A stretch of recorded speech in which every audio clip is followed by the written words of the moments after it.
to like actually get it started. So sync clap. So Yeah. The interface, right? Is the interface on though? Yeah. So I just clipped into the mics. Hold up. Oh no, that's not on. That's not on. No. You're the only one who needs a fucking Wait, no. You put this here because that's your headphones. This is guest. This one's host. They're crossed. I don't know why it's fucking like that. It's dumb. You're gonna hear. Yeah, you're gonna hear what we say, but if you put it there, you'll hear what just you say. Listen, bro, my brother. You don't need headphones. My brother, bro, he used to make. Well, he makes music. Yo, I think, bro, I'm trying to tell you, that interface. I think we can fit like 4 motherfuckers in the interfaces. Get that shit. That bitch is kind of big though. Mm-hmm. But that's what I'm saying. Like, imagine if we're actually a real Baltimore-based podcast. I can't picture that. Yeah, stupid. Maybe in Charles Street. Charles Street. Fuck, bro, that accent is on point. Man, showing up, the app rolled up, and I was like, you. Scared, bro. I fucking hate Baltimore, bro. Like, I genuinely fucking, like, I don't hate it, man, because I want to lie. We need Batman. I'm saying that. No, we don't. I'm saying that. So Batman would die. Batman would die here quicker than he'd die in New York, bro. There's a reason Spider-Man is alive. Batman? Bro. Batman would die here quicker than Batman ever was in Baltimore. He would die here quicker than he would die in New York. Bro, I mean, the rats maybe, bro. Fuck that. I mean, what kind of villains do you think don't fight Batman, bro? No, I think the people would just kill Batman. They shoot about the sky. Yeah, bro, we don't. Like, you see someone with a bat cape on water. There's no reason why every positivity campaign in Baltimore City fails. I'm gonna be real with you, bro. Like, one day I was talking to some like activist chick on this, but I was like, I wanted to be like, no, I don't know why Baltimore has that sinister, not like vibe to it, but I don't know why it's so violent. I mean, well, if I go into like socio-economic, like whatever politics, like I don't know why. Like, I mean, like in New York, like people are just as violent, but I think they were a little bit like less violent. But like here, yo, like Mike said, bro, like 5 people die a day here. Really? Yeah, I was surprised. He pulled the. It's one of the most not dangerous, but like dangerous places to live in is what it says on like from all the other states and shit like that. Yeah. I mean, bro, just think about it, man. Like, there's probably some guy got killed and the last thing he heard is "fuck is you eating for stew?" Boo! Boo! Yo, like, bro, when I do this accent, when I be like down like in Gwinnett or like being East Baltimore, I'm like, yo, bro, where you from, bro? Like, and they're like, nah, I don't believe that. And then I'll say something from O'Donnell. He's like, yo, I remember that. Yo, and I'm like, sometimes, I hate the cappers that be like, I'll be making some bullshit. I'll be like, yo, I remember that. That shit was crazy with the fuck up, man. All right. But I can't do that personality. Because then I don't want to be like a 6ix9ine / Maddox type of. Alright. So let's see. Oh wait, you're not using the mic, are you?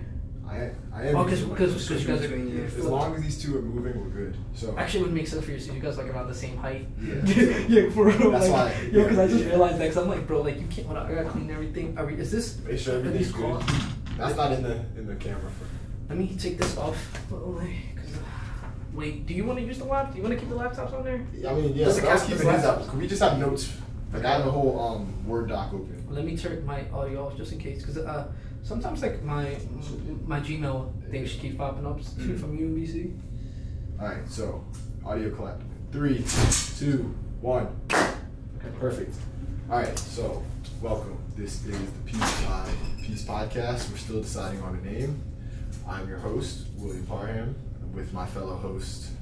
Mess, man, you already know what's going on, but fuck, I fucked it up. It's all good. It's all good. You ready to start this clap again? Quit the intro. You want to do it again? I'll cut this part out. All right. Audio clap. 3, 2, 1. All right. So welcome to the Piece by Piece podcast. I'm your host, Will Parham. I'm here with my other host. It's Mess, man. What's the vibes, man? What's going on? Hey, we are here today to talk about mental health, and we're here with a special guest and friend. What's up? I'm Abel. I don't really have much to say, honestly. I couldn't think of anything funny, but yeah, we're talking about mental health. All right. Well, so top topic. Thank you, Abel. We met Abel through UMBC library. Second floor. Yeah, second floor. Second floor game. Only social space you can find in UMBC, to be honest. That's facts. Actually, that's true, bro. If you really want to socialize here, the second floor library is where you get good studying and a good talking here and there. You would think it'd be the RLC because we're like so close. We're like very together. League of Legends type beat. Alright. Yeah, so talking about mental health, the first question we're going to ask is, what is mental health? And I want to hear both of your definitions first before I give off the actual definition. Okay. You want to go first? You got it. All right. You are the guest. Oh, shoot. All right, so what is mental health?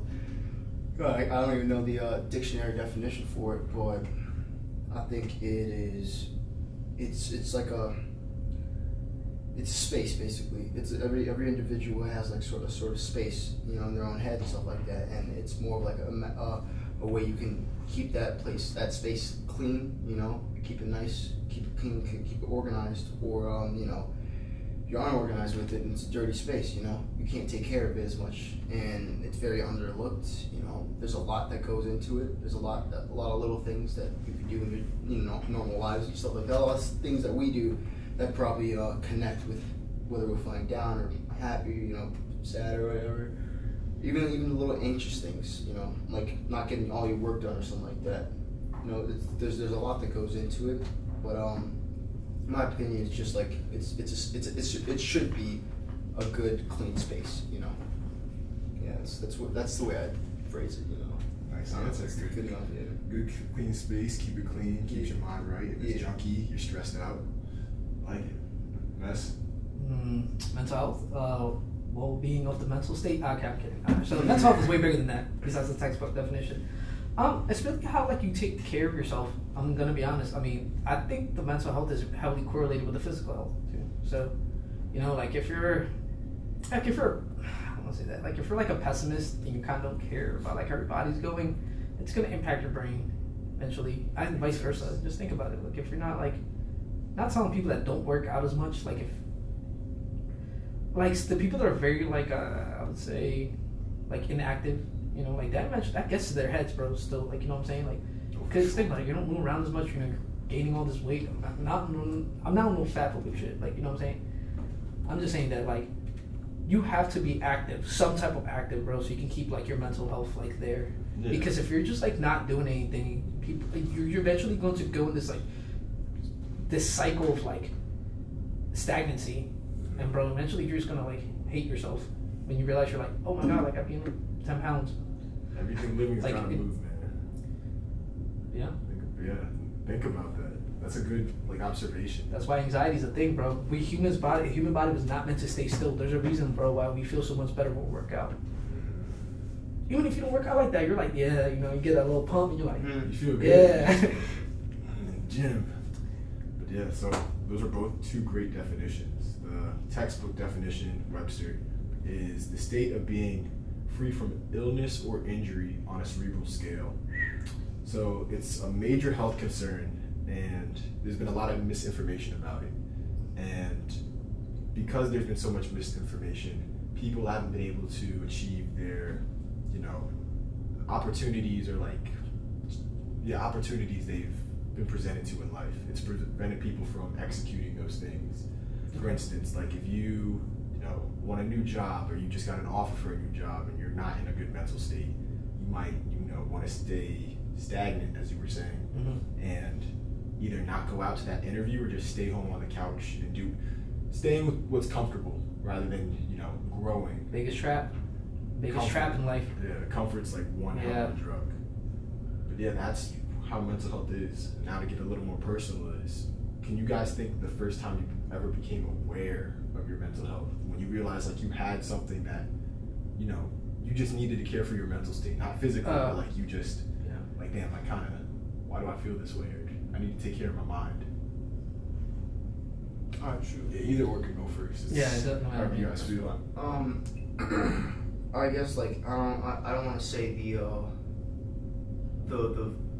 I'd say the first time in general. Well, I sort of like noticed a sort of trend of me just being lazier and stuff like that. It would be like when I was I think it was like junior year of high school or something. I was doing like SAT prep classes, and I literally it got to the point where I just, it'd be the same exact routine over and over again, where I just get up, it'd be the whole thing, like literally that entire summer was just focused on that.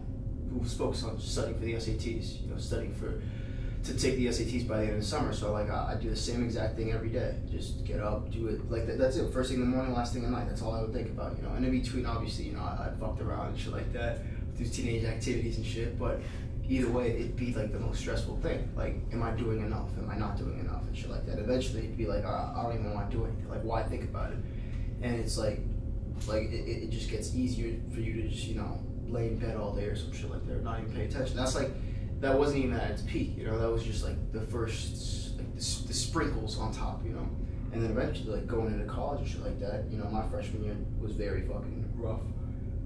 It was definitely like more difficult because you're going into this whole other new world and shit. And I was living on campus, you know, during COVID time too. So like all my classes were online and shit. So yeah, you know, they'd be like, you know, online classes should be easier for you in general, even if you were staying at home. They'd be like, it should be easier. But like, bro, it's a whole exactly. No matter how many credits you're taking, or how many classes you're taking, it's a whole different state, bro. It's a whole different place. Nobody like thinks about that enough. I mean, they do. They probably say there's probably some articles out there. You know, there's been some psychological studies on like how and why it's harder for 18-year-olds to go into college alone and shit like that, being out there. Like, it's a whole new world, whole new place, and eventually, you know, it starts taking a toll on you, and it just, your mental, doing the same thing over and over again, alone especially, starts taking a mental on you. You think, you know, you eventually start comparing yourself to all these other students and all these other people and shit like that who have their whole lives planned, who have everything figured out down to the core. You know, if you're pre-med, if you're fucking, you know, arts and humanity major or some shit like that, everything is just to the core. Everything is just figured out, and then you just get to that state like, okay, what's the point, you know? What am I supposed to do? And what's the easiest way to get out of that? What's the easiest way, not to get out of it, but what's the easiest way to distract yourself from it? Just shit, bro. Just go on your phone. I mean, for real, yeah. That's it. You got all the information in the world on your phone, and or like you just, it's like, how do you not look up from it, you know? How do they not? How, especially teenagers, bro. How the fuck would you want them to like look up and to like a fucking world that's just full of, you know, anxiety and just pain? You know, you hear the news and it's just like negative climate change, bro, politics, all this other shit. Exactly. And then you're like, all right, let me do that, or let me just look up, like look all that, you know, plan my life, SATs, fucking exams, this, or let me just fucking stare at my phone, scroll on TikTok all day, just forget about it. Dude, oh my god, dude, TikTok is like so. It is such a double-edged sword, I feel like. Like, think about it. Like you said, like, dude, there's times where, like, I wake up and I'm like, all right, you know, I should study, especially for, like, classes like orgo physics and all that, bro. You already know how much time that shit takes, bro. It's like 8 hours. Bro, and I'll be like on TikTok, bro. And then, like, I've done this stupid-ass thing, bro, where I was like, I type in whatever class I'm having, and, like, I'll look up, like, strategies how to study, bro. I swear, bro, I'll look them up, and that's still part of the trap. I try to be productive, even if I'm on TikTok, bro. Stupid ass idea to be productive on TikTok. Only way to be productive is if you're like promoting a brand or something on there. That's pretty much it. Yeah, but TikTok is such a trap, though. Like, it's fun to watch, you know, and you're like late at night, you're like, alright, fuck it, I got nothing to do. But it's like, you'll be stuck there for a while, bro. Yes, 100%, bro. Exactly. So many rabbit holes in there. For sure. I hate to say this. It's almost that life before, you know, technology was such a big part in our hands, was you had that period of silence where, like, you either took that time to reflect and either you'd snap with an idea or you just succumb to the pressure. Like, you know how they compare for athletes, like the shot clock, this is a make or break moment. I feel like most people who have, not most because it's very few, but people who have that make or break moment are the ones that either said, like, F this, I'm not going to keep doing my 9 to 5, I'm going to just take this chance and go for it, or I'm just going to stay in this loop forever. And I feel like that's what we're in right now. The pandemic, the overstimulation of the computer, the phone. It's just, we're constantly just giving ourselves new information, but we're not improving anything in our daily lives. So maybe if we all just, you know, took some time to be quiet to ourselves, either we'll stay comfortable with where we are or get sick of our situation and want to change it. And I feel like that's what got us all here today, honestly. Like, we all don't want to keep doing, I guess, I can't say typical 9 to 5 because we don't have our dream jobs or anything. Just not being in that loop. Yeah, not being in the loop. Because nowadays, a degree does not guarantee you a job. No, not at all. So you got to get a little more creative and think outside the box. and that's where we are brainstorming. But I didn't mean to interrupt you there, Christian. I wanted to know, when's the first time you became aware of your mental health? When I kind of similar to what he was saying, there was a point in time where like it was one summer where I was like, okay, cool, I'm gonna be more productive. I'm gonna like I'm gonna try to go for things like skate more, just film more. And then, dude, for some reason, you know, I remember the first day of like summer vacation, bro, I'm like, okay, cool, like I just spent the whole like day in bed pretty much not doing shit. Then I realized a week or two started going by. I'm like, yo, what? Like, damn. And I realized, bro, it was this stagnant feeling, and I felt more depressed. And I'm like, damn, dude, I'm not doing shit. Like, it was the opposite, bro. I was not focusing on the SAT. I was just like, okay, cool, I'm gonna go travel more. And I'm like, you know what, man? You know, I got all my friends here. You know, fuck it. Like, why not? Got my, you know, my felonious activities. You know what I'm saying? Extracurricular activities. You know. Yeah. So, and then I realized I'm stuck in this loop, and I'm like, okay, I'm going to work. Going home, you know, doing my thing, and it was a routine. It was so boring, and then I realized instead of just getting boring, I actually started getting sad. And I'm like, man, I feel like I could be like better. And then, you know, there's nothing worse when you're sitting like laying down in your bed like at 2-3 a.m. You're like, get this, like, yo, like that. I hate to sound corny. I hate to sound corny, but like that motivational like shit. You're like, yo, I'm gonna fuck it up tomorrow. But then you're like, tomorrow comes and it's like 11 a.m. and you're like, yo, fuck that shit. Next week. Yeah, dude, and like, and you don't realize how quick that next week really comes through when you live in that routine. And it's crazy. That's so true, bro. And like, I used to like, bro, procrastination is literally my biggest. Well, it's everyone's biggest enemy, but bro, procrastination is for real, bro. Like, I would say probably like that. Like that was one of the beginning ones where like at first I was like, okay, I'm just being lazy. But I didn't realize that was actually my mental health, because like I wasn't as motivated. Self-esteem wasn't nearly as like, you know, was high. And I'm just kind of like, I just put it off, and I didn't realize the mental health, how important it was. And so like I started getting like, I would say some panic attacks for certain things when I realized like, oh shit, like I'm not where I want to be in life. And then like it hits you all at once and you're like, yo, this ain't it. Like this is not it. Like I'm stuck some bullshit ass job. I'm stuck, you know, in the classroom. Like, bro, I mean, half the time, I mean, back then for that major, I just didn't even care. You know, like, fuck this. Like, what is this even for? And then I was kind of like, when I realized, like, shit, my mental health is taking a big, like, I'm talking about, like, yeah. But for me, it might be a little different. So, like, the way, like, when my dad was, like, the mental health is not a thing. Straight up. Sure, no. Bro, listen, straight up. You're lazy as hell. Yeah. And the things, I was like, okay, no, dude, like, deadass. Like, I'm not gonna lie to you. Like, I know mental health is an actual thing, but back then, like, the only way I could snap out of it is get to the gym, or like I physically have to force myself. Like, bro, there was a point in time, none of all my friends got stuck in that same circle. They didn't do shit besides, like, you know, felonious activities. I don't know how to say it. I just can't make that. But it's like, it's funny that you mentioned the parent thing, bro, because like back then, like, no matter, I'm telling you, bro, like, no matter where, because I guess, so my bad. No. Back then, like for parents, especially, like for me, for example, my parents were like, they came from Ethiopia, right? So like obviously back in the day, like there's a lot more that went into it. A lot more. I'm not gonna cap. There's all we got it easy compared to how it was back then. No cap. No, that's a fact, bro. No like, cap. There was a lot more that went into it back then. Yeah. Like, they had to go through and shit like that. So obviously there's like this level of like understanding that's hard for them, like literally hard for them, especially parents, like immigrant parents or whatever. Bro, like that. Grind time, exactly. Straight up, bro. Like no downtime. Like the bro, if you're like you said, like, bro, I used to be like laid down. Dude, I'm kidding you not, bro. One time I slept till 5 p.m. Bro, I don't know. Dude, I know if your dad was probably like, yo, get the fuck up. Bro, for sure. Bro. For sure, bro. For sure. I'm telling you. It's like, I remember, like, literally, me and my, like, it got to the point where me and my cousins or whatever and shit like that, we're all just chilling by, like, the dinner table and stuff like that, we're talking and stuff.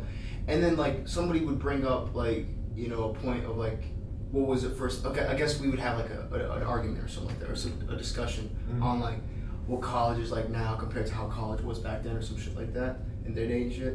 And they would be like, they'd be like, so like they'd have two separate sides of the argument, you know, the younger generation for this versus the older generation, shit like that.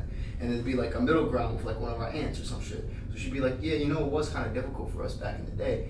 And it's like, she was about to start giving out the lists of like shit they were going through. And then like the other adults were just like, nah, let's cut it. Don't talk about that. They don't need to hear about that. Yeah. And they're like, it was shocking to me, bro. It's wild, bro. Like, it was so bad that they don't even want to relive that shit. Like, they don't even want to talk about it, bro. Because, like, bro, you could talk about the fucking racism, bro. The fact that you're coming all the way back. That's what I'm saying. You're coming all the way from different countries, some shit like that, trying to get an education to better your future and whatnot. You can't even think about kids yet. You know, you can't even think about kids. You're just thinking about like what to do to further your future for your family and shit like that. You know, coming from like a poor family or whatever it is. You know, you built yourself up or whatever the case is. Just back in the day, it was a lot more difficult. Whatever like ethnicity you are, or whatever. It's just the whole thing in that world was a lot more just like it was just a lot harder no matter what, and you were just supposed to take it. You just had to take it, bro. Mental health, like the way we're able to talk about it now, it's amazing. Like, you know, we can help others and shit like that. We can spread the word and stuff. Back in their time, like dealing with that shit, like literally low key, like because I do it all the time too. Like staying up, going to bed up to like 5 p.m. or some shit, just laying in there. That was never an option, bro. Yo, you did that, bro. You did that. You were basically crack addict. Straight, bro. One time, bro. This was during like my like. Literally the summer of procrastination, bro. I literally like woke up like around like 5 p.m. Dude, my dad was like, "What are you doing with your life?" You know, he's like, "Bro, like you like just give like you know you like are you on drugs? You know, like and all this." And it's kind of like, nah, dude. I would be playing Call of Duty and shit. You know what I'm saying? Like at the time, I was just like, bro, no. I'd rather you doing drugs. Like, bro, he kind of says some shit like that. So you're just wasting your time on the TV, but you could be meeting people. He's like, at least like. And I can't say it on the podcast, but I think you guys can kind of see like. I see where you're going. Yeah, he was kind of like at least. Yeah, I know what you're saying. Yeah, my dad was very traditional. He was like very like. What about you, Will? I was gonna say for when I introduced first had mental health, bro. If I'm gonna be honest, it was like my high school senior year. Like that transition was crazy for me. So this is gonna sound super weird, but in high school I was cool with everybody. I never really like had beef. I wasn't a confrontational person, but like I'd keep small talk. So like I never hung out with anyone one-on-one or like after school. You didn't know where I was if I wasn't like at practice or something. So as that cycle continued, I was like thinking, okay, things are okay as long as I'm playing sports, I'm working out, like this will keep going in my life, my grades are good, I'm okay. And then, you know, as the social aspect of high school, I didn't realize was as valuable until my senior year. I was like super oblivious when it came to social skills. So like when people, I'll get to it. So when people were like hanging out together, and like when you're a senior in high school, that's when your cliques really start to form. Like the people you're gonna hang out with, the people you stay with, like before and after school, like waiting for the bell to ring, shit like that. Like you normally have a group you levitate to. That's true. Yeah, I see what you mean. Yeah, I started to realize, damn, I'm just walking in these hallways by myself. People are saying what's up to me, but like I'm really not like socializing with anybody. And during this time, I was like taking heavy doses of fucking antidepressants and Vyvanse for my ADHD and ADD. So like I'm either wired in or I'm like out of it. No emotion whatsoever. Yeah. And as I'm going, like people, you know, I started to get teased and made fun of, but it never fazed me. But I didn't think about it. Like people would think I'm gay because like I'm not trying to like toot my horn or sound like super like ego or nothing. Sorry to stop people. Like that's just that was the most fucked up thing back in the day. Like if you keep to yourself, you're gay. I thought that was if you keep to yourself, you're gay. Like isn't that the weirdest connection? Yeah. It's the weirdest connection. I'm getting to why people thought I was gay. People would make fun of me saying like, yeah, you're gay, Will. I'm like, why? Like last week of school, no one told me this shit. Literally every girl has a crush on you and has been hitting on you, and you've just been blowing them off. When? Like people are laughing at me. I'll never forget, this was like my 6th period or 6th class bio class. This girl literally says, yeah, Will, when you walk in the room, we all think you're super attractive, but then you open your mouth and it's a 12-year-old boy that comes out. And I was like, oh shit. I was like, holy shit. Last week of school, that's crazy, bro. Like last week of school, I was like, bro, I'm gonna be honest, that girl was definitely waiting a while for her. She was waiting a while to say that. No, what made it worse? This shit had been waiting a while. What made that shit worse was all the girls in class said yes. It started like clapping a little bit. And I was like, hell no, I would have dropped out. Overall, not like outside of that. I was really dealing with like my mental issues because I realized I wasn't a life of a worker. Like I didn't really grow up with a mom or dad. I grew up with my grandparents, and they would just be very stagnant at home. They lived their life. They're content with each other. So I was just used to seeing like, excuse my language, 2 old people on the couch just watching TV together. Never really had like, hey, Will, how was school, or how are you? I just come in, eat dinner, say hi to my grandparents, go to bed, maybe like work out, play video games on repeat. So like that social time I had was in high school. And then once I got into social media and I started seeing things like YouTube and all the things you could really do with life, I developed a fear of missing out, which was fucking insane because like I didn't know that was a whole world. Like that's when I saw Logan Paul and I saw like his videos, what he was doing, like in Hawaii and stuff. Dude was pissing on a mountain while the wind was blowing. I thought that was the funniest shit. What the like he was just pissing and like the wind was just flapping and going. But I was just like, dude, that's like an experience I'd love to have because like at least it would let me challenge myself, but I'd develop my character. Exactly. And once college started coming around and like I still wanted to play sports, I had a couple offers to play in schools, and it just hit me, man. Like freshman year, I was still taking the medication. I wasn't being social. I was like a 9-to-5 worker who was not socializing. Like I was tired by 8 p.m. I'd go to bed, I'd wake up. I was sick of it. I felt like I wasn't me. Did you? So let me ask a question. So so you say you play sports, but don't you have to be social to play sports? Like I don't get it. Like, yes, you have to be social to play sports, but you're not your own person. Like you're fulfilling a role that coach and those teammates want you to play. Right.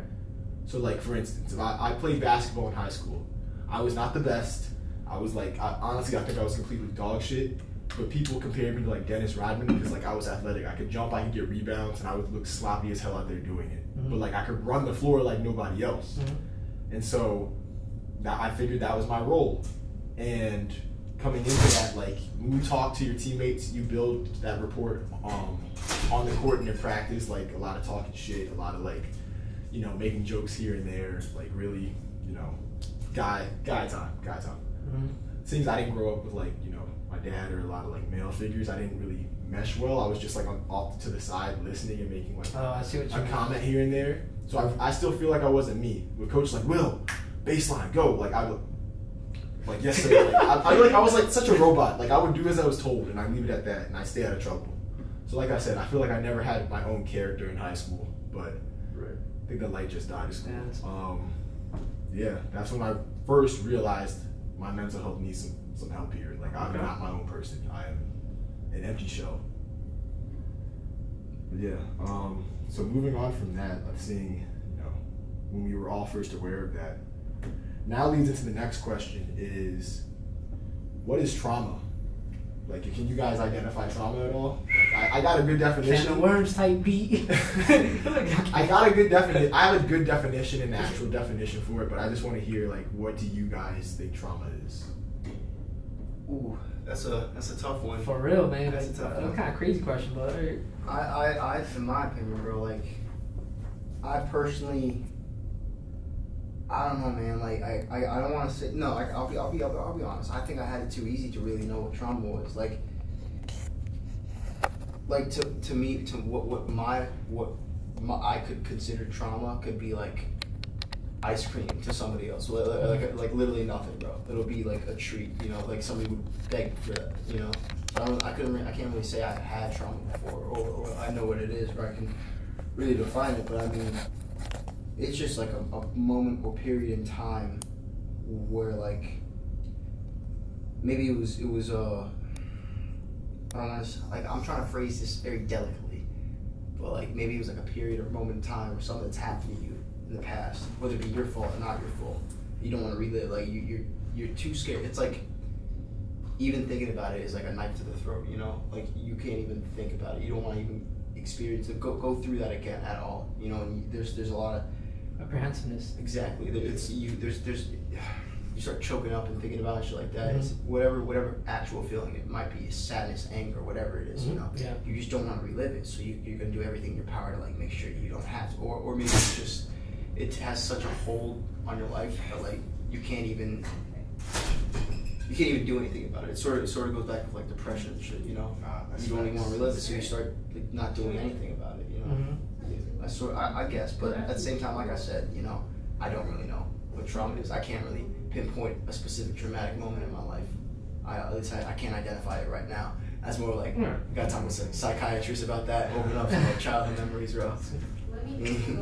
Open can of worms, but So was the question you say the trauma thing? Yeah. What do you like? What's your definition of trauma? Give me your best example or reason or what you think trauma. I think the definition of trauma is kind of like just something like not something like textbook, but yeah, something really like unpleasant. Like say for example, like your dad dies. Some people could say a breakup's traumatic. I mean, I guess for some people, you know, because some people like, oh, you know, they'll go through a breakup and then they'll start looking at. Well, most people like they'll go through a traumatic situation where it's like when it comes down to business relationships. Think about it. You're in business. Your partner like screwed you over. You're never really gonna trust the next person like that ever the same. Same with like girlfriends. All right, you know, you get one that's cheated on you, and it's like you never the next one. I hate to say it, they kind of pay the price, and that's a fact.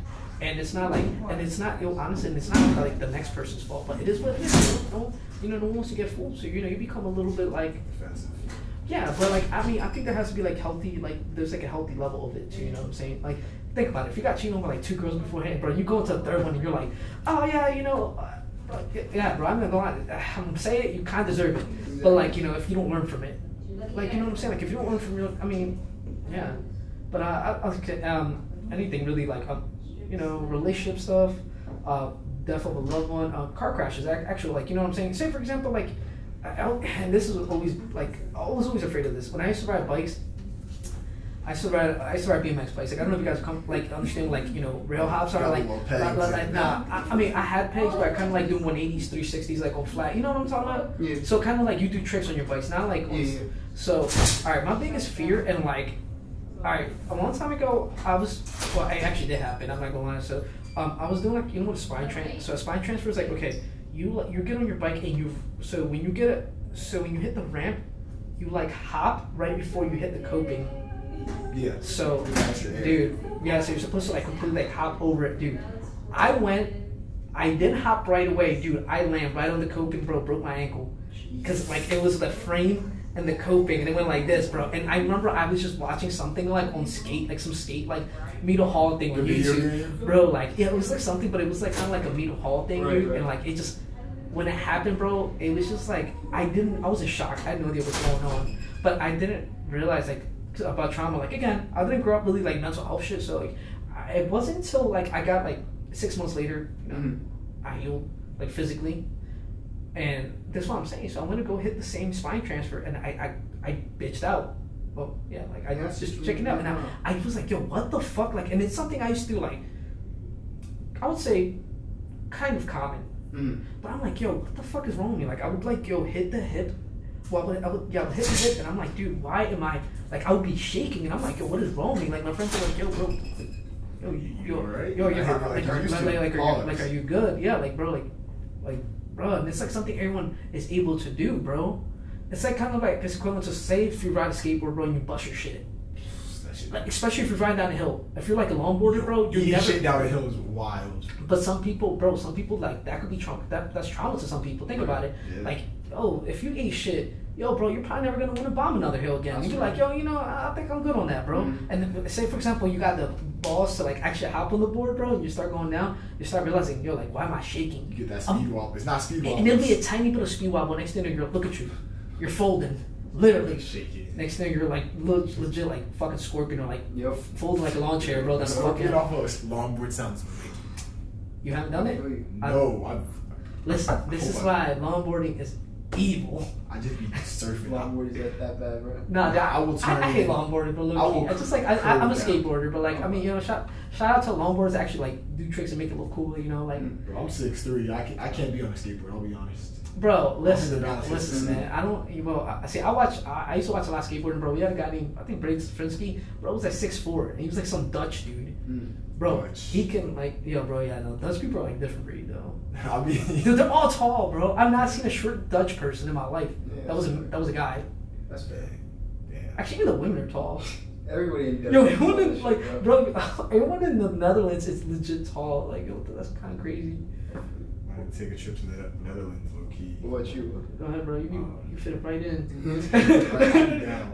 But no, those are 2 great examples. I'm glad you both like correlated them with your own experiences, and whether it's something small or something like major that affects you to this very day. I don't know if BMXing affects you to this very day. I'm a little uncomfortable with certain things. Like I mean, I recently, like eventually I got to it, but like I'll never be Like if I got on a bike, you can tell like I'm not airing nearly as much because like I'm like a little uncomfortable. Now beforehand, I could air like I'll be like, yo, let me get on this bike.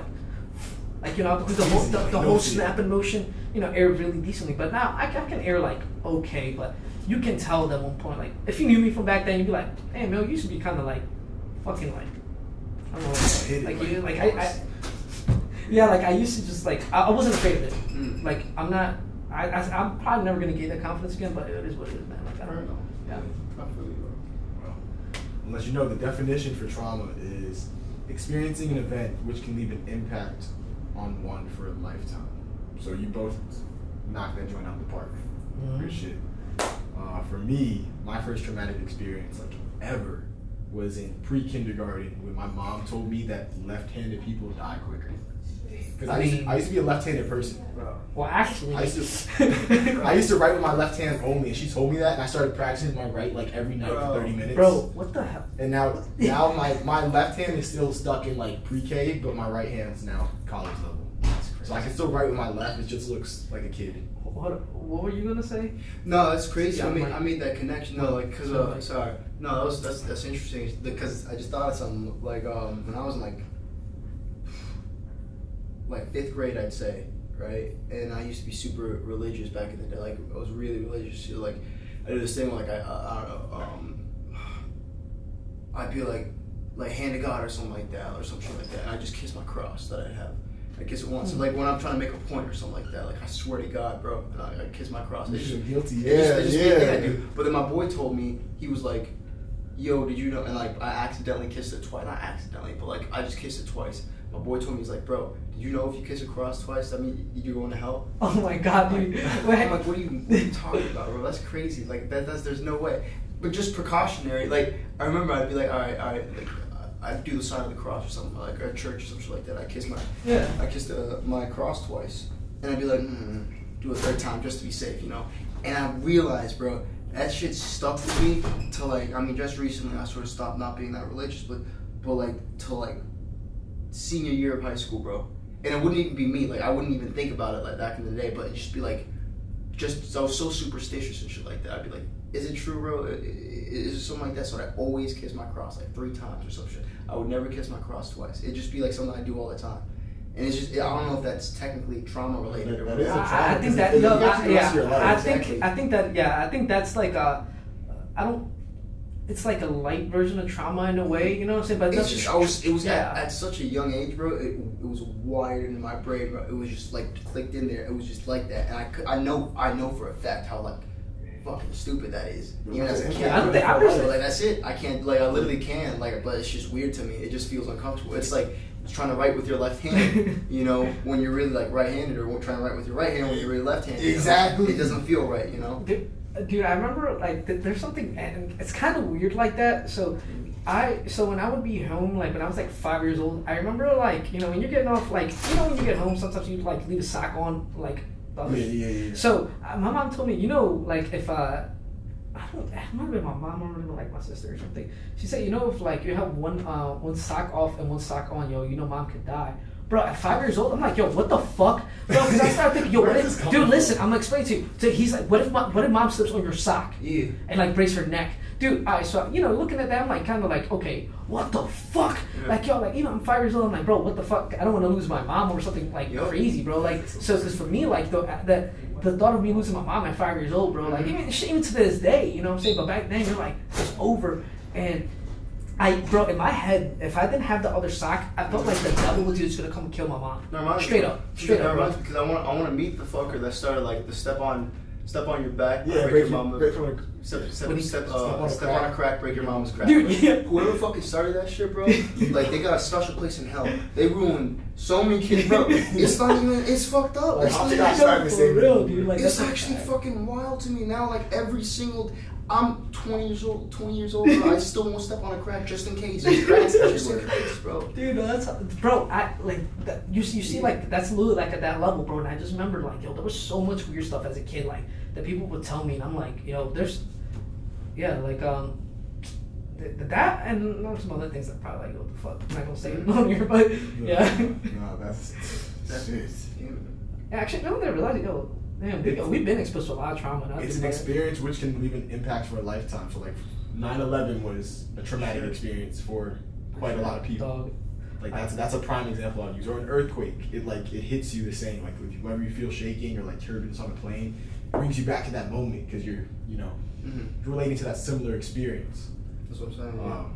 But correlating that with mental health is that a traumatic experience could be detrimental to you for a lifetime, and there are ways to fix that, but you have to acknowledge that it's just trauma.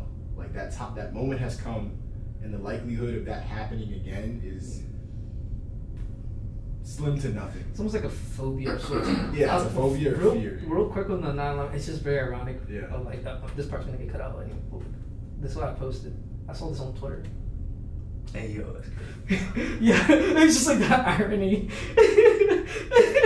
You remember how we said Sephiroth got hired by Bush. Oh yeah. Y'all remember how you said like some when he talked, bro. I just let you know. Y'all remember how y'all said like some like unless you said some wild shit, you'll be fine the entire podcast. No, we're gonna cut some. We're gonna have to cut some of this, bro. Like, but we could we're good so far. No, our cuts. But the thing is, I'm good at cutting. That's what I'm saying. So I'm saying like some off the wall shit. Like, if we got like this part is gonna get cut right here. So if you got to like any and I don't know if you noticed, but we all have a lot of this. Our body movement doesn't move too crazy. Like I'm the person moving the kind of craziest here. Yeah. So our cuts aren't gonna be that hard for you guys. But I'm saying if you got into some like red pill shit like that, we're gonna have to cut through. Cause exactly, I feel you. No one wants to get their feelings hurt, but that's it. But yeah, we're not for that. So, but correlating back to trauma and mental health, what I'm trying to discuss is you can heal from traumatic experiences, and traumatic experiences could actually help improve your mental health. I haven't done a study on it, but I'm just speaking from my own personal experience.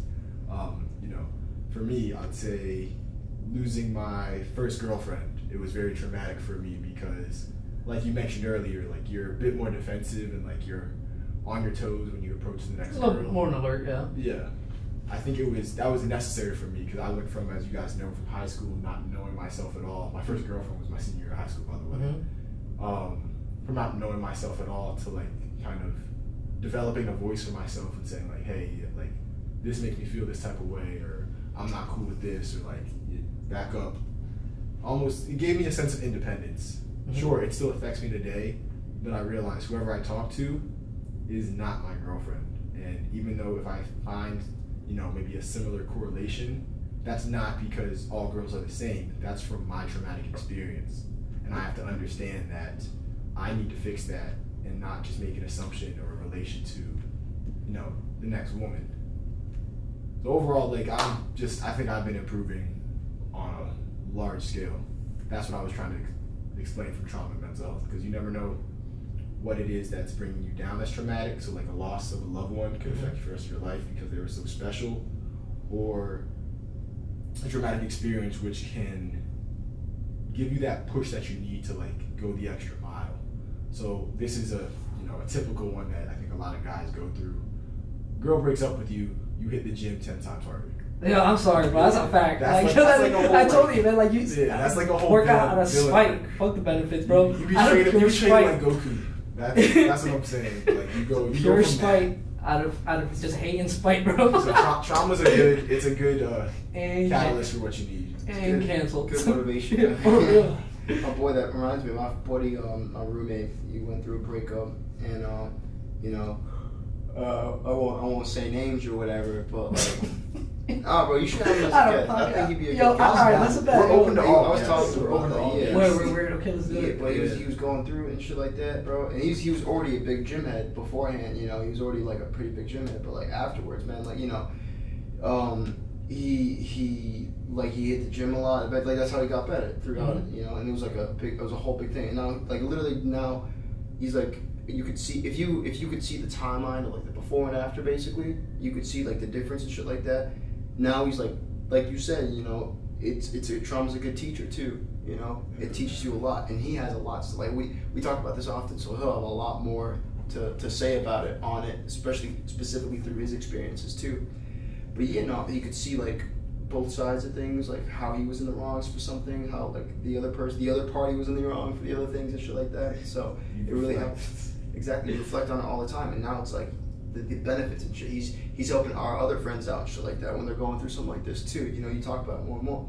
But me personally, bro, I don't know. I haven't been on that trauma fucking gym set yet. I'm mostly just going there for like my own, but just to get jacked to shit. But that's the only goals. But trauma, I don't know, man. I really don't think like I've been through something big enough to like consider it that traumatic. Other than like to step on your crap, break your mom's back or some shit. But like, this is real. Bro, really, like I can't pinpoint anything. And I think that's probably because like my family's like emotionless. Like, okay, that came out wrong. My family, we're not big on like talking about our emotions at all. More like logic based. What's that? More logic based. Not even like logic based. It's more of just like, what's the like? I'm trying to figure out the best way to explain it, but it's like sort of cringe from my perspective. It's like, I don't want to say cringe. Stoicism. It's just weird. It's weird. Like okay. like if we were to talk about something like that, like indifferent. It's very indifferent for me and my family to talk about that shit. So I have like 2 older brothers, my mom, my dad. I guess like when my parents got divorced, right? And like thing is, we would never talk about it though. The only time we would use it would be like for examples or some shit like if I was talking about my older brother, I'm like, yo, I gotta write my college essay. What do you think I should base it off of? They'd be like, oh, this, and then mention like our parents divorced or something like that. Like they say it like it's nothing, you know. We don't really like talk about it, and that's just the way it is. It's the way our family works. Like you can't get real emotional, if that makes sense. They talk about like mental health or whatever. You could probably try to explain it, but I doubt like they'd have a proper understanding, you know. It's not like an understanding like on an emotional level. It's an understanding based off of like logic, I guess you could say. Mm-hmm. It's like, okay, yeah, no, logically, this age group to this age group is like really depressed, you know, or this, you know, shit like that. But like other than that, you know, it's just literally just the same, bro. We all just keep to ourselves and shit. We don't really talk about it, and it's just the way it is. I mean, yeah. To each his own. Yeah. No, I mean to that level of, you know, emotional trauma, I guess I could say. To everything else, I'm not saying, you know, we're just completely not talking to each other or anything. I'm just saying, like, you know, we try to motivate each other or some shit like that. People would rather give advice than get you to open up, if that makes sense. Like, I know what he means. Yeah. It's the weirdest thing because like we know. Damn, I almost like, don't mope about it. What is the solution? What do you mean? Like you know what I'm saying? Like no, that's how it was with my family too, bro. Like there'll be like, you know, fucked up situations that we had. Like say for example, like say when a relative died, right? Like okay, well, you know, it's truly sad, you know what I'm saying? But at the same time, is we can't mope forever because we're in a situation now. Like we gotta move out. Yeah, like we gotta make fucking money, bro. Like you know what I'm saying? Like like it's kind of over. Like you should still listen to your. No. We do listen, but the thing is, it'll become like don't sit on them too long.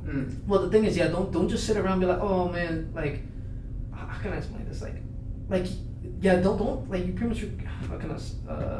There's a song called look at it, reflect. Yeah, because if, like I get it, you know, some things are traumatic and all that, and like that shit will fuck you up. But at the same time, it's like.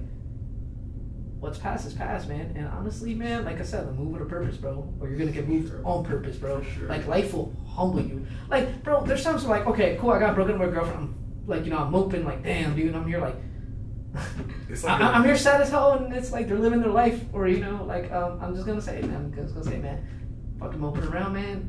And you're, no, we all have. I heard, you know, like you know what I'm saying. I think, in my opinion, bro, in my opinion.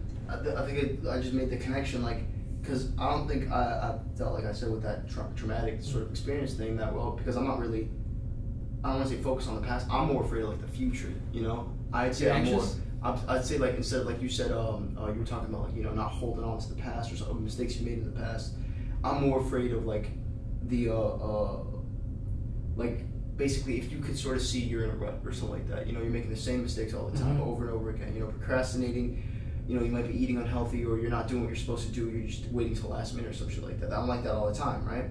So like you make that connection with something you need to do, like something very important you need to do in the future, and you're already afraid, like okay, I mean, I procrastinate so much, like how long is it gonna take? Am I gonna like wait an extra semester to get my degree? Am I like actually gonna get a good job? Like how am I gonna defer myself from all these other people and shit like that? All at the same time, I'm like wasting my time at like these are the prime years of my life and shit like that. This like I'm not really thinking about the past. I'm making the connection from the mistakes I made in the past to like I'm probably gonna make those same mistakes for important shit in the future, and that's what like gets me on like the anxiety of that just sort of puts me down and shit. Instead of like sort of reliving traumatic moments, I'm more like reliving potential traumatic moments in the future. Yeah, that's actually you're thinking too hard about it. Like you're thinking about a bunch of what ifs more than just what happened. That's dangerous too, because the what ifs. No, I truly like understand, because trust me, as a pre-med, that the what ifs are like, what if I waste all these fucking years and I don't get in? I'm gonna be fucking pissed. But you look at what you learned from. Look how far you've come. Okay, but here's the thing. Then you have to be realistic and have contingency plans. Right. Bro, I got look, man. If pre-med don't work out, there's pre-PA, and if that shit don't work out, businesses, in which I'm kind of working on that, just in case, bro. I think everyone should have like multiple incomes. Would you consider dentistry or something that's bro, still medical? I'm gonna say this, bro. If you can't get a pre-med, you're not gonna get a pre-dentist or pre-vet. Let's be real. You can. No, how? How do I say this? All those programs are selective, just like medical schools. There are I less. met someone at the gym though who literally took community college classes, got a job at a dentistry, entry level. And while he's taking classes, he's still doing this dentist job. And he says within like another 2 to 3 years, he can move on to the next stage. He just has to take a test. To be a dentist? Not to be a dentist, but there's like tiers. Okay. I don't know the specifics of it because I'm not. Yeah, because of that, really I'm not too familiar. So pre-dent and pre-med, they follow similar requirements. And I can tell you, those like the pre-dental students here are just as stressed as the pre-med, and even I know people that are pre-vet, which I was like, wow, what the hell? But nah, dude, like everyone's stressed. Like odds are, if you're not gonna make it, if you didn't get a pre-med, you're not gonna get a pre-dent or a pre-vet. That's fair. Because it's the GPA requirements and all that, bro. And that's why their PAs exist. And people sometimes think, oh, you're taking a step down. Look, man, the way I see it is like kind of like if I become a PA, I'm gonna have more time and I'm gonna want to do more stuff like this, bro. I'm gonna be real with you. I'm smart as. I'm smart. I'm pretty smart, bro. Like I'm not gonna lie to you. I think it comes from my dad being a doctor and my mom being a professor. You know what I'm saying? Like, yeah, we lived in a shitty ass area. It is what it is. But we kind of like, due to like my parents' divorce and all that, like that's kind of what happened. And I'm not saying like I'm keeping education like as a back burner. Like, but the thing is, it's kind of like I noticed when you're really good at something, bro, you don't really care about it until it's time to get shit cracking for real. You know what I'm saying? Like, and I hate to say it, bro. You're a genius. Like, no, I'm not a genius, but I can tell you. That's a genius. Like, you're utilizing. I can't even talk. Utilize the skills when you have to, but overall, it's not like you're just like honing your craft every day. No. Like, it's the difference between. I like using sports for references, by the way.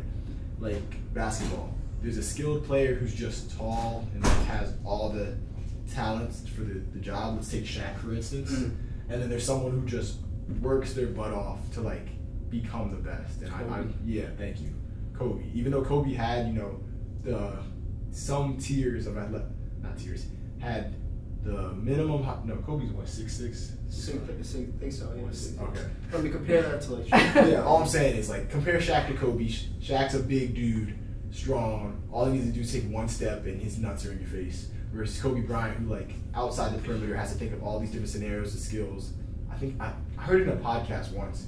Shaq was talking about how, I think it was maybe Full Send podcast. Yeah. How like in practice when he first started hanging out with Kobe, Kobe was doing all these scenarios in his head, like just like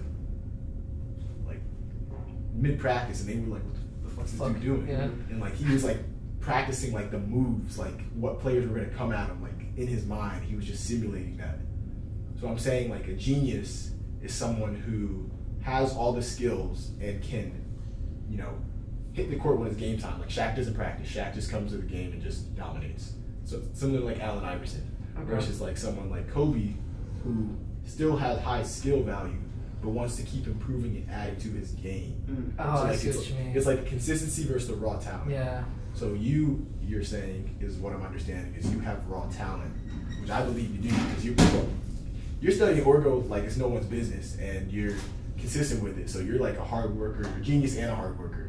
Bro, I don't think there's two. I get what you're saying, but honestly, a genius doesn't really have to work hard. I'm not a genius. I actually studied, bro. I literally was like, so the way I see it, all right. So it all comes from skateboarding. To be honest, when I used to skateboard, I used to spend literally I'm not gonna say it was kind of all for nothing, but dude, I would sit there and I'd be like, how can I say, for example, I don't know if you guys skateboard or ever skateboarded. Only long skateboard. Okay, so all right, when I learned kick flips, fakie flip, nollie flip, switch flip, you know what happened? Because I started thinking logically, and I was like, okay, so I don't even know my stance that well, so I can do stuff switch.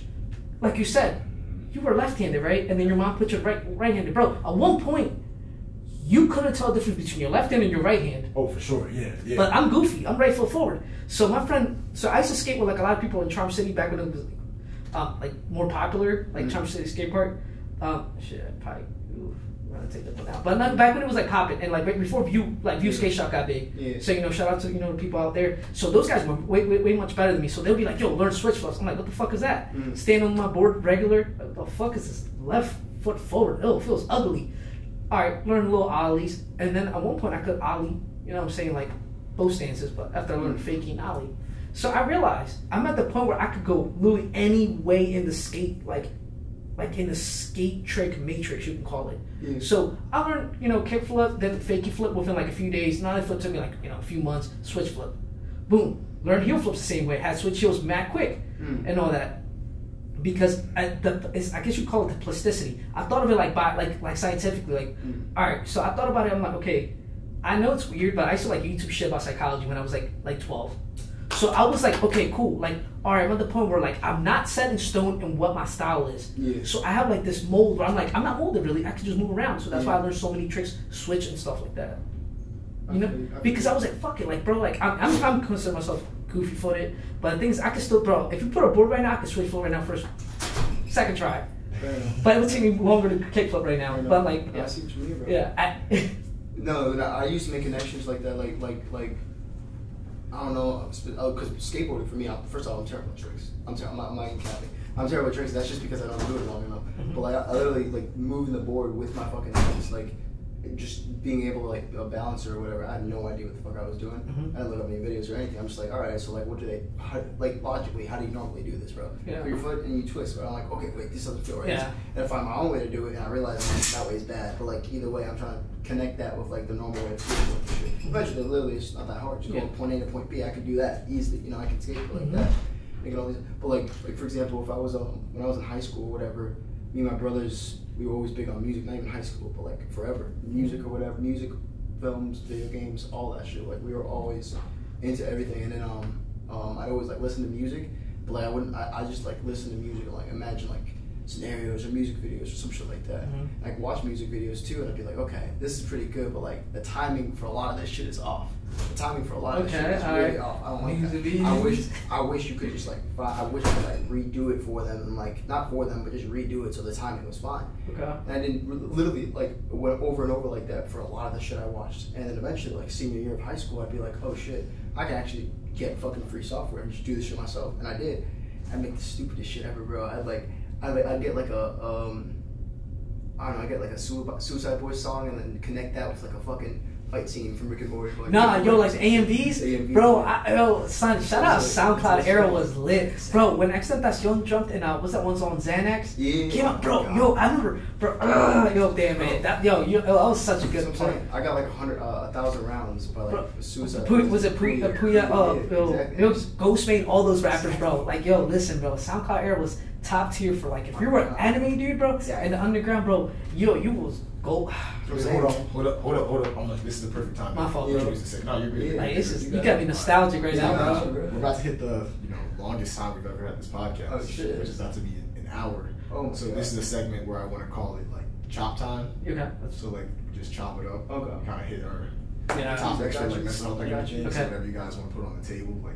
Yeah. Now this is perfect. So this is just chop. I've been going first too much, man. You gotta go now. Yeah. Let's get a sync clap though on the count of 3. 3, 2, 1. Perfect. All right. This is the chop time segment. So are we still filming? Because the chop, this is all gonna get chopped. So like. Yeah. So like we'll chop it up and make it like a separate thing. Okay. All right. So man. So the music thing, I know exactly what you're saying. So I don't know if you're an Extentacion fan. I can tell that you definitely fuck with the underground. So there's a song called So that was like the big songs, but I used to listen to like the one song Xanax or whatever, and it was like it said Xan's on your tits. Well, I can't remember, but like I remember it was like the Dragon Ball Super fight with Goku Black or whatever fighting. I remember seeing that that shit had like 1 million views. Goku Black was out when X was out. Yes, bro. Yeah, no way. X was on for a while. 2016, 2015. Goku bro. Black was not around in 2016. 2017. He got maybe 2017. Either way, but like they would make AMVs in the future. Like they still use his music to make like AMVs with it. Bro, listen, and I always felt like lo-fi pushed that a little bit. Because lo-fi was like, everyone knows what lo-fi is, you know? And they would push that A and B shit, but the thing is, bro, 2017, bro, was good. Yo, the anime, I told you, yeah. He came out in 2016. Dog, bro, where have you been at? I've been watching Dragon Ball Super, okay? Like, I'd watch like the except that's gonna have me out here fucking. I watched like the final like Naruto versus Sasuke fight with like the Suicide Boys AMV or some shit on YouTube, and then just be like my brothers would like always fucking show me this stuff. I'm like, oh, that's crazy. I don't know how they do that. Yeah, right. It seems like this is like a whole different like level I can't even imagine. And I realized, bro, this is nothing. Like you can do this easily. You can do some Final Cut almost like instantly. Easily. Bro, now people are like doing shit from their phones. That's how they make TikTok videos. That's literally my. Well, I can't give his name out, but yeah. That's what I'm saying. They just make videos on their phone and shit like that. And I'm waiting for my upgrade, bro. It low key pisses me off a little bit because like, it kills the craft a little bit. Like, that's what I'm saying. Like when I was a kid, I'd look at this shit and be like, "This is fucking wild, bro." Not even just like the AMVs or whatever, but like it's hard to do, and then because you gotta be in the computer, exactly. you gotta upload the footage. Exactly. But now you can just record. It'd be like so unique and shit like that. And even watching animes and shit. Even watching, like, let alone just watching anime or fight scene or whatever. Saturday nights on Toonami, come on now. Nah, bro, and I know what you mean, because it was like, I remember when all that shit got big, dude. Alright, so I remember the anime stuff got big. I used to listen to City Morgue, like when 6ix9ine was still like with Scylla and shit. So I don't know if you remember that, like when they were like, so City Morgue. So you know Silicami? Yeah. So Silicami and all that. He was like, I don't think they were called City Morgue. I think they might have been called something else. So when Takashi back so before he was like the blood everyone thought he was or whatever. So dude, at one point he was kind of like a starry rapper, if you know what that means. No. So there was this YouTube channel called Starry. It might be still up to this day, and like SoundCloud rappers were like kind of like post their stuff up there, but they were more the sad boys kind of stuff. But one time they put like, I think I want to say they put like a 6ix9ine, like no, it would have been like a. The song was called, I can't remember. All I remember, it had Helsing Station. The song was called Helsing Station. And there was an anime called Helsing. Okay. And like you watch it, bro, they would put bits and pieces of like the people from Helsing, and it would be like 6ix9ine riding his dirt bike with Zilla. And it was like, they'll be jumping like the turnstiles in Subway. And I was like, yo, they're fucking mixing like rap with anime now, and it's more That's like, crazy, yeah. bro. I think Kanye did it first. Which one?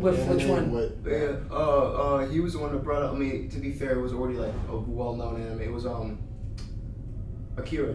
You ever hear Akira? Oh, no, he's like the bike. The entire harder, better, faster, stronger video. I was referencing the Akira bike slide. Yeah, bro, that's what I'm saying. Akira was like, it was well known to be fair, but like to this day, bro, like they're still doing it. Like even in Don't Look Up or whatever. Well, not Don't Look Up. It was the Key Michael Key. Nope. Key Peel. No, yeah. Nope. Literally, Nope. They referenced it and they did it again. They like did the bike slide and shit. And that was amazing, right? Yeah. But like Kanye or Stronger, Back in Stronger, he referenced this whole video based off like the movie. So he was like recreating like scenes as Akira, like as he was Akira. Like if they probably have like a side by side somewhere on YouTube or some shit like that. On the other side. Shit, that's what I'm saying, bro. A side by side somewhere on YouTube, man. I'm telling you, it was crazy. And it was like back in the day, like anime in general was just like, it was like there's a whole big group right now, like not big group, but I'm saying like a whole set of kids that live the same exact, like Tumani, with like Tumani, fucking slap, Cowboy Bebop, Naruto, fucking Adult Swim on Friday night. Shout out One Piece. One Piece is the best. I don't care what anyone says. I've been watching One Piece since 2001. I was more of a Bleach boy, not gonna lie. Everybody watched Naruto, but I was more of a Bleach boy. Bleach was hard, but once you're older, you realize how much filler you just went through. Exactly, but at the same time, bro, it was worth it. The filler was worth it. It was worth it. The filler was so worth it. It was worth it, man. Like the fucking animation quality in general. Don't even get me started on that, bro. But like in general, like that's what I'm saying. There's a whole group of kids from like different generations, right? Some of them are still discovering right now. Some of them didn't. But like we've all lived like the same fucking life, you know. You know what? Like, that you know what's crazy? Like? You know what's crazy? I saw this thing. This clip. It was like George Lopez talking about how his shit would come on Nick at Night or some shit. His theme song, Lowrider, would fucking wake up kids. And he referenced that. He's like, yeah, no, but at least my show woke up kids like 3 a.m. And all not in a good way, bro. I used to be mad. That's what I'm saying, bro. But still, you knew it was 3 a.m. when you heard the George Lopez thing. You hear that song now, and you automatically connect to that. Good or bad, you connect to that moment. And millions of other kids do the same thing, bro. And it's crazy how like we all live the same exact life now. But now like you get a bunch of new shit. You see the new, like. I don't want to say like the new generation, but like you could. It's a new generation, exactly, because it's so much color, it's so much stimulation. Exactly. Like we had back in the day. We had. I mean, I'd like to think I'm still with the younger generation. Like a lot, because I'm still. What do you say? I'm 20. I'm Gen Z, but like I'm Gen Z. Yeah, we're all of us are Gen Z, but I separate Gen Z to like different parts though. We all have like little different parts. Like people who were born into like the fucking, I don't know, like the Instagram era or some shit. How I know what you're saying. Because I don't really know exactly what age your peak is. You know what I'm saying? Like where you social media like fusion era. Exactly. Like late 2000s and shit. You know. Whenever the trend pop off. Exactly. Like but 2009 Drake. I think like exactly. That's when like puffer coats and like wearing all black and the OVO shirts were cool. But there was a period of time in our lives where like that we didn't have that though. Right. That wasn't it. You know, like Facebook and shit like that. We knew of it, but we were on that.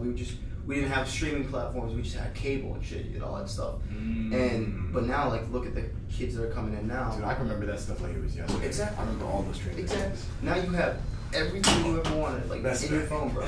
Isn't that crazy? Yeah. I saw this other thing. It was like somebody said that you can on TikTok, right?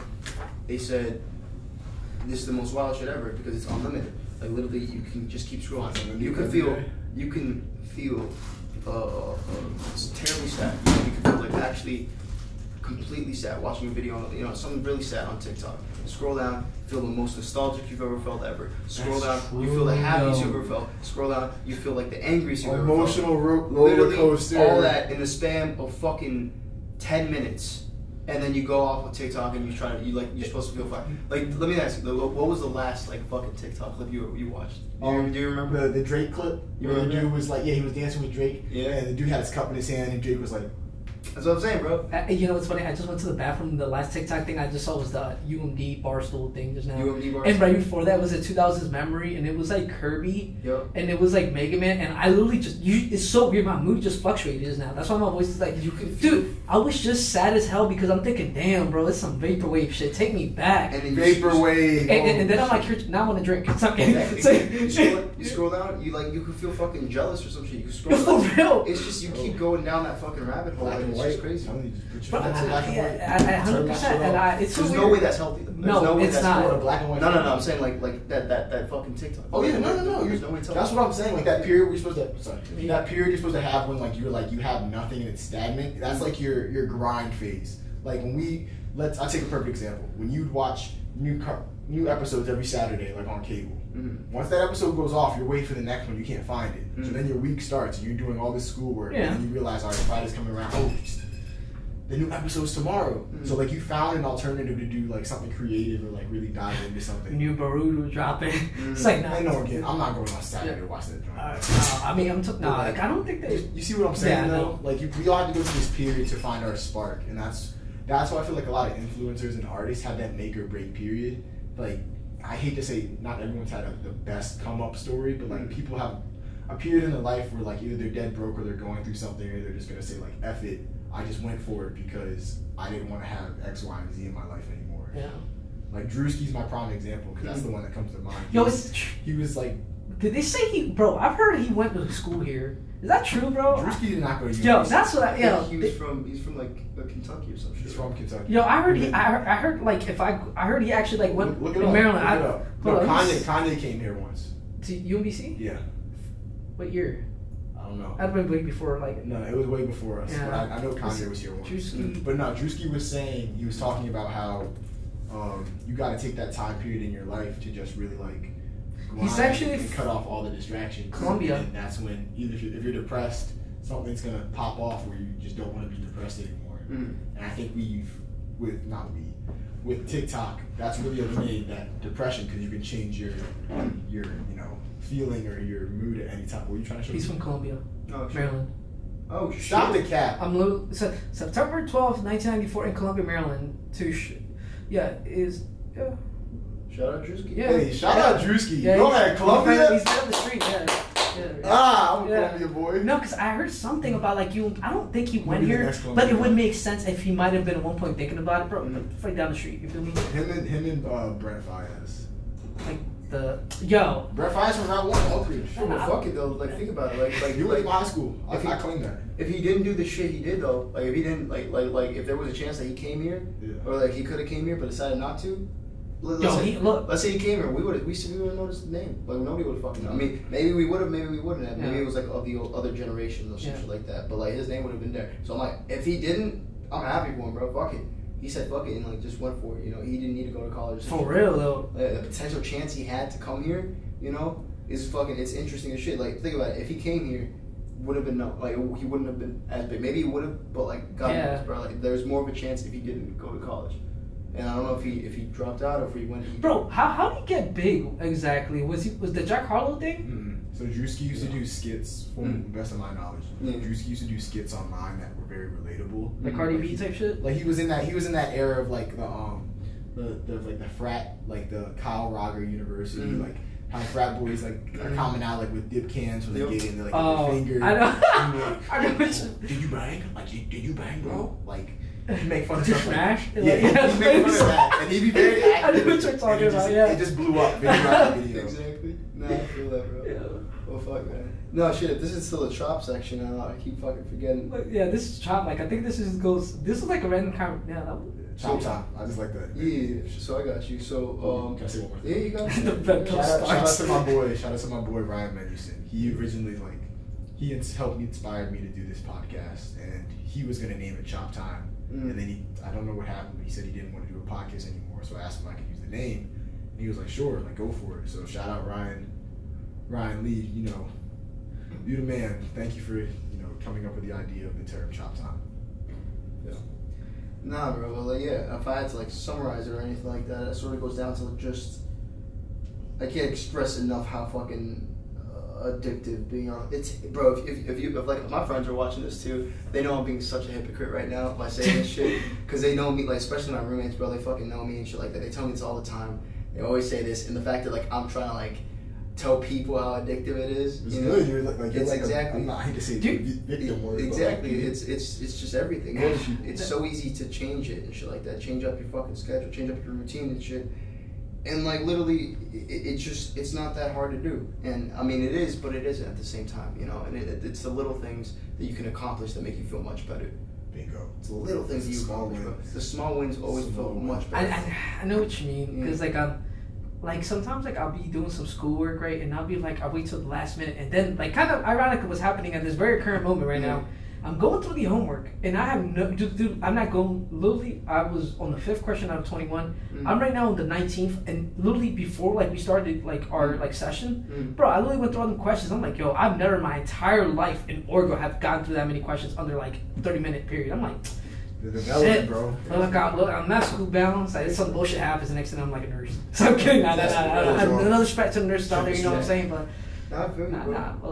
Literally, it's like me. I'm even now. I'm not at all in the state to be preaching to people what to do or whatever. But all I can do is like you guys said, just give out your own experiences and stuff and explain it and try to see how other people can make that connection to better themselves and stuff. But me, I'm literally just gonna try fucking different routines, try to be more consistent, shit like that, and literally just take the wins, not be desensitized by those little wins or some shit like that, where I don't even appreciate it, where it gets to the point where I don't appreciate it. So yeah, man, literally just gonna continue doing that for the rest of the college career. Hopefully everything goes right, But you just got it. You can't not actually what's the word but you have to get a better understanding of your mental, no matter what it is, bad, good, mid. Whatever the case is, everyone's got at one point sit down and realize, what's really going on up here. Literally. Because that's also another thing. So I have a very OCD, which ties with the skateboarding thing, which I learned all 4 ways. Bro, at one point, let me talk about skateboard. I thought it was Avatar. Normal, faking, not only switch. I was Avatar, bro. Yeah. You feel me? Then water. Straight up. No, I kid you not. Dude, then like, the whole Battle of the Barracks shit started coming out. It was like late tricks. I'm like, oh shit, what style jutsu, you feel me? I'm like, oh, I can't do no late tricks, you feel me? My legs not long enough, bro. Sure. Like, I kid you not, bro. Like, I can ollie decent, but it's like, I can't lay flip, bro. I'll never lay flip, bro. Like, I'm jealous right now, If I had y'all height, bro, I'd lay flip right now. The amount of times I heard that, bro. All my tall friends said, like, literally say the same thing. Like, bro, fuck you. Like, you don't understand. It's like we have shitty center of balance. I'm like, nah. It's like, bro, listen. Okay, not to your extent. Not to your extent, bro. Just look for the shotties that appreciate short kings, bro. That's all you gotta do, man. They low-key be the best. They be the best, I understand. I heard the conversation about, like, something like upstairs. Talking about, like, man, look at all the short kings, bro. And it was like, it was short kings. The fact they call y'all kings, I've never heard someone say, look at all the tall kings. Actually, you know what, bro? Yeah. Damn, hold on. Yeah, the fact they call y'all kings, just appreciate that. Because I'm saying, like, that shit not gonna stop me regardless. I'm still gonna shoot my shot. The fuck? Like, bro, like, dude, when I was younger, bro, for some reason, like, when it came down to, like, approaching women, this chopped out, right? So when it came down to approaching women, bro, I already knew, like, I was very disadvantaged, but I was always quirky and funny. And the thing is, I'm like, man, fuck this. Like, when I was younger, I would, like, just kind of, like, dude, I was like 12, like trying to holler like 15-year-olds and shit, and I'm like, I don't give a fuck, So I was like, fuck it, I'm gonna be annoying until like, see what's up, you feel me? And it's kind of like hold on, when I was hollering like 15-year-old chicks, so I would be like kind of like, not like nagging them, but I'd be kind of like being annoying to see like where it goes. Never worked, but then as I got older, I was kind of like, fuck it, like Johnny Bravo, man.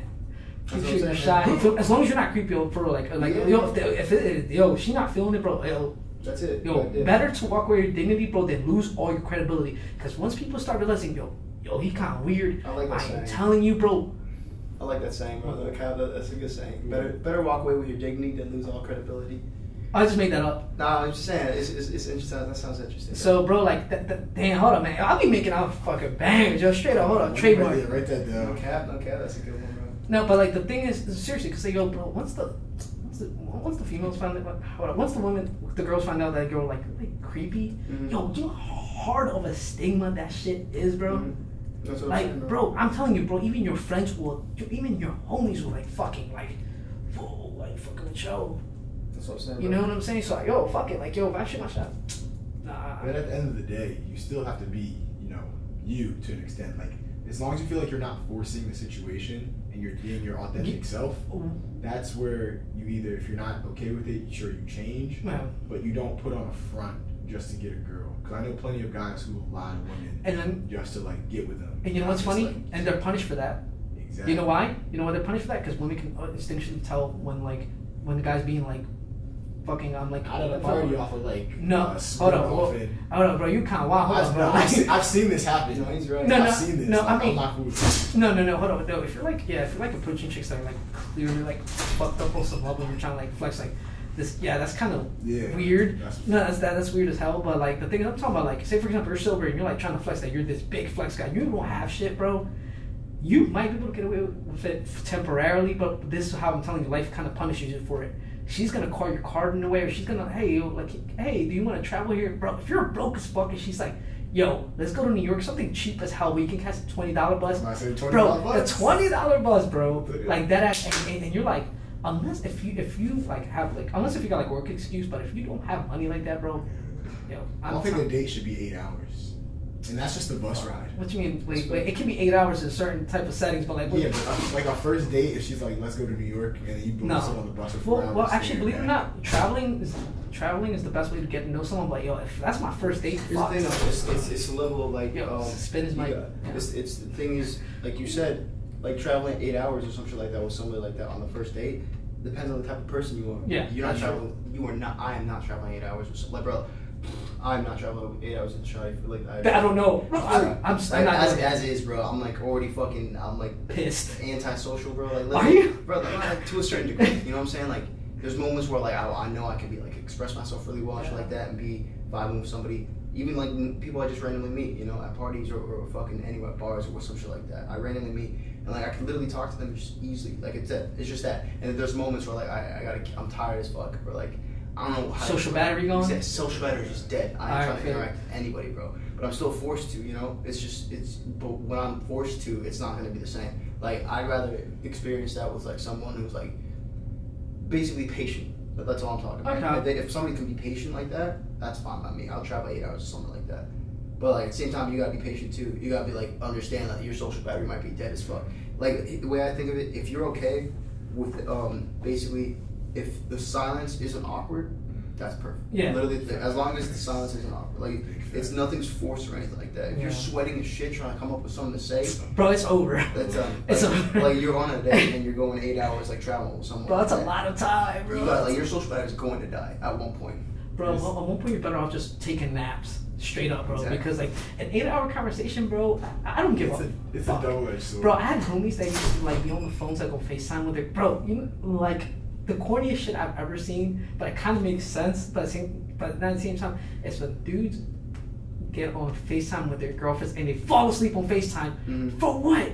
What exact reason do you have? Like, look, listen. I'm not gonna say like I haven't done that before, but I'm looking back at it. The cringe still fucks my spine up. But I'm like, what, bro? That's a little gross. Like, if I'm being honest here, I think I'd be too much for someone like 8 hours. You guys know me. I'm very like high energy. I feel like eventually you might be like, yo. I get sick of I get sick of myself. I'll be like, yo, I'm talking too much. Like this is too much for like people. Where I get very like, I don't want to say self-conscious, but like I start thinking to myself, meaning like, all right, I'm not running out of shit to say. Why ain't shit slowing down? Why is she looking at me like I started to think to myself like, why are we still going to this? What's going on tomorrow? Dude. If you could be any animal, what would it be? No, hell no. I start asking some like really like personal questions. I want to get to know you. If I can't know your weird side, I don't want to like. This ain't going nowhere. Is that the equivalent to like when chicks be like, "Oh, would you still love me if I was a worm?" Yeah, some shit like that. I'm like, no. I'll be like, no, get it for the birds. One time I was honest with a girl and I was just like, no. Like, if she asked me, she was like, "Do you still love me?" And like, oh fuck. Like, how can I completely forgot. I'm not kissing a worm. I don't know what's the head. That's what I'm saying. Like, what kind of question is that? Like, bro, or like if I didn't have any lips, would you? No, I would not love you. Like, I'm being honest. No, like, you're not my kid. I let my 5-piece McNuggets out there. Fuck. Hell no, bro. I don't care, bro. If I get shit for this, bro, because I'm already gonna get shit. Look, my thing is, if a girl loses her limbs, she's still a girl. Like, I respect. Hold on, bro. You, my friend. You're treading on a very thin line. What are you saying? You're treading on a very thin line. Ask me the question again. Ask me the question. No, I said like, say for example, if like you were a chick and she's like, "Oh, if I didn't have any limbs, would you still love me?" Yes. Okay. I personally, I could not. And I'd make a joke saying, "I love all my nuggets." Just ask me Dim sauce. But what do you do? You can't. Never mind. Wait. So now, like, I was gonna say, like, usually for me, because I talk a lot, once I realized, like, I'm like, damn, dude, like, I'm boring this person. I just stay quiet, and then they're like, what's wrong? And then I get pissed because I'm like, I don't want to bore you. Like, the fuck, like. Fair enough, bro. Yeah, because like my social battery, I'm bartender. So the thing is, me, I'm like, yo, I'm gonna say a la verga, bro. I don't give a fuck, yo. So I can just keep talking. Like I don't give, like, kind of like fuck it. You know what I'm saying? Fuck it, but like in Spanish. But like, so it's just like one of those things. Like, bro, I can literally talk to like pretty much almost anybody. Yeah. Cause I mean, you kind of helped me out. You kind of helped me out a little bit when we were in Times Square. With the Ukrainians. But alright, I got a little personal question then. Like, since we're on this topic, I don't know how we started talking about dating. When you're on a date with someone, is it more important? This is a child time conversation. I'm just letting you know. Yeah. This is not gonna go child time. Okay.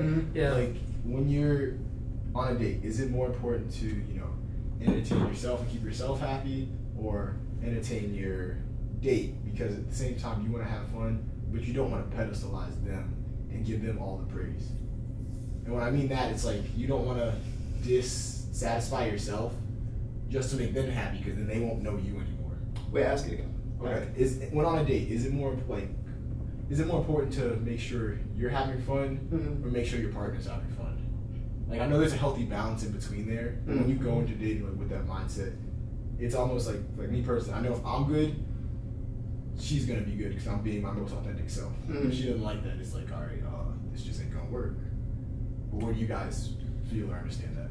Okay, so depends on the goal. I'm gonna be honest with you. You're saying on a date. I mean, if I'm taking her on a date, it's with the intention of I see myself going on like multiple dates with you. Like, if this goes towards something. Okay, well, like I said, it depends on the date. Cause sometimes it depends time or like dates like so like your intent.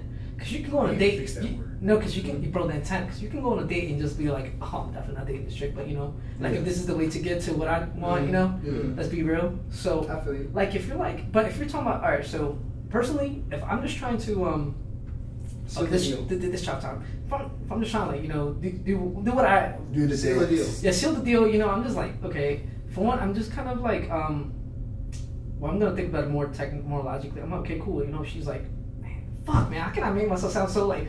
Because I feel like I'm about to give my fucking scheme away, bro. Here, like.